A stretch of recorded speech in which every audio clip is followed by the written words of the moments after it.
Kuwa mrembo na kuwa na kipaji ni moja kati ya faida kubwa sana kuwa navyo, lakini inaweza kubadilika kuwa jeneza lako la milele. Ukiwa mrembo na wanawake, kuwa na kipaji ni kweli inakusaidia kufungua milango, inakusaidia kukupa attention, inakusaidia watu kukurecognize mapema, especially kwa mwanaume ukiwa shuleni, ama ukiwa wa kike ukiwa shuleni, ama mazingira yako yanakuzunguka. Na ukiwa mrembo kwa mazingira yoyote yale, yanakusaidia kupata attention na kurecognize mapema zaidi. Lakini huu ndio ukweli mchungu. Wewe ukiwa mzuri ama ukiwa na kipaji, ulimwengu utakuappreciate mpaka pale tu ambapo mzuri kukuzidi atakapokuja na mtu mwingine mwenye kipaji kukuzidi atakapokuja. Nguvu halisi na power yako binafsi huwa inakuwa na maana endapo uzuri wako ama kipaji chako hakitakuwa wazi, na hapo ndipo thamani yako itakapoonekana kwa uhalisia. Angalia kwa sura hii, ukiwa mrembo ama una kipaji inakupa attention, lakini pesa na status yako inanunua heshima, na heshima inakaa muda mrefu kuliko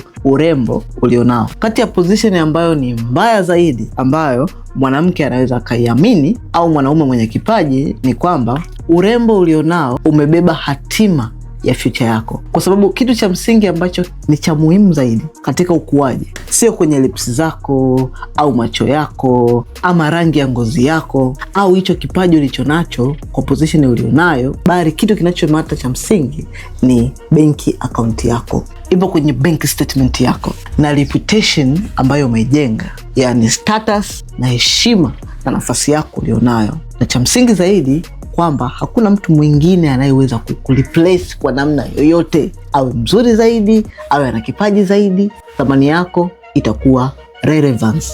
Urembo na kipaji kinaweza kukufanya ukaingia sehemu sahihi unaopaswa kuwa. Thamani yako ndio itakufanya kuendelea kuishi na kusurvive kwenye chumba sahihi.